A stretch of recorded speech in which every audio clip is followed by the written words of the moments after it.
Namaste, guys. It's Sahara Rose, and I just wanted to talk a little bit about the term goddess. So, the term goddess is one that's oftentimes being thrown around, and a lot of us don't really know where it comes from. So, what does it mean to embody the goddess, and how can we apply this into our lives? So, the term goddess is a feminine version of a god. So, a god does not mean a religious figure, but it means oneness. It means something that we all believe in. So, that could be, you could replace the word God with universe or consciousness or whatever best reflects your beliefs. So when we use the word goddess, it doesn't necessarily mean religion, but it means embodying this great energy of oneness, of universality. So the goddess comes from, they say it dates back to 50,000 years ago, where people actually worshipped female gods or female authorities instead of male authorities. And it began with the earth, with Pachamama in Native American and shamanic traditions. So the earth was really kind of the most worshipped entity because it's what gives life to everything.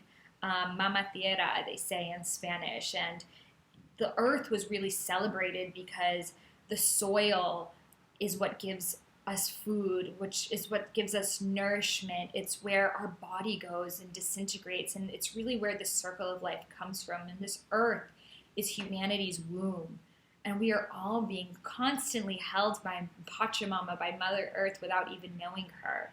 So she is the true goddess.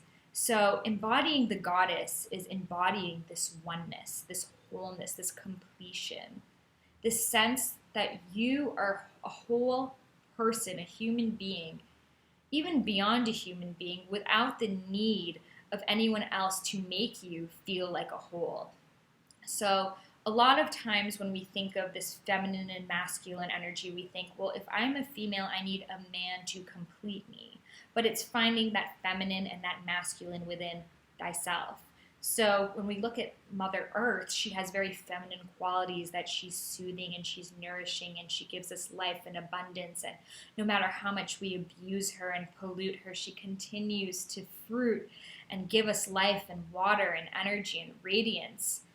And then she has this masculine side where she destroys and she brings chaos and destruction and earthquakes and volcanoes and death and all of these things that we definitely don't want to be dealing with, but are just as immediate realities as this beauty that Pachamama gives us. So to me, embodying the goddess is to have that Kali, who is the Hindu goddess of destruction, but also have that Lakshmi, who is the Hindu goddess of abundance, and bringing those two into a beautiful dance within thyself. So when the term goddess comes to mind, I wonder for you guys, what do you think of? For me, I think of someone who is so confident in herself that she does not need to seek the approval of others.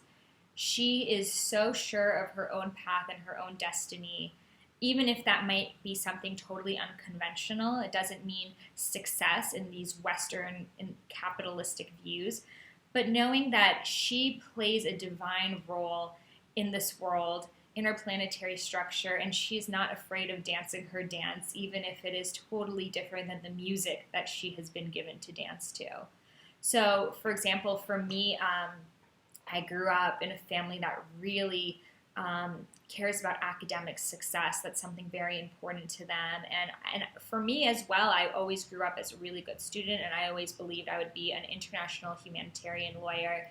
And it was always my goal to go to law school. I went to George Washington University, and then it hit me that this wasn't the work I wanted to do, and I wanted to actually talk to people and sit one-on-one and be working on the field and going to these countries and seeing the grassroots change happen on a first degree scale, not writing checks from a corporate fundraiser far away. So for me, being that goddess was stepping away from what I thought was the definition of success and coming into my own truth, despite being labeled as a failure or as an escapist or out of touch with reality, because a lot of people around me believed that you had to adhere to societal structures in order to be considered successful.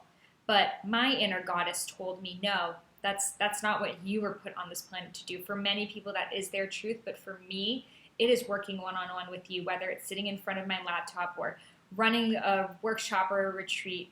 This is my goddess within me. So I invite you to really reflect upon what your inner goddess, your higher self, and even if you're a man, what is your really true calling when you sit in stillness? What channels through you? What, when you speak about that thing, excites you and motivates you and you want to keep going when you're thinking about that subject? And that's really your calling, and that's your truth. And I think in order to be a goddess, it doesn't mean you have to have beautiful hair and skin and all the men want you. That's not a goddess. That's the Western version. That's a very patriarchal version of a goddess.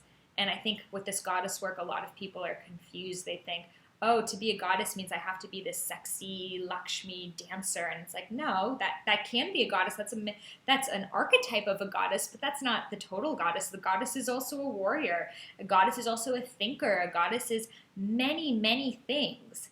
And we cannot only look at this sexualized version of a goddess or this beautiful virginal version of a goddess, because a goddess is whole, it's complete, it is earth. So coming back to earth and coming back to our roots is really embodying the goddess.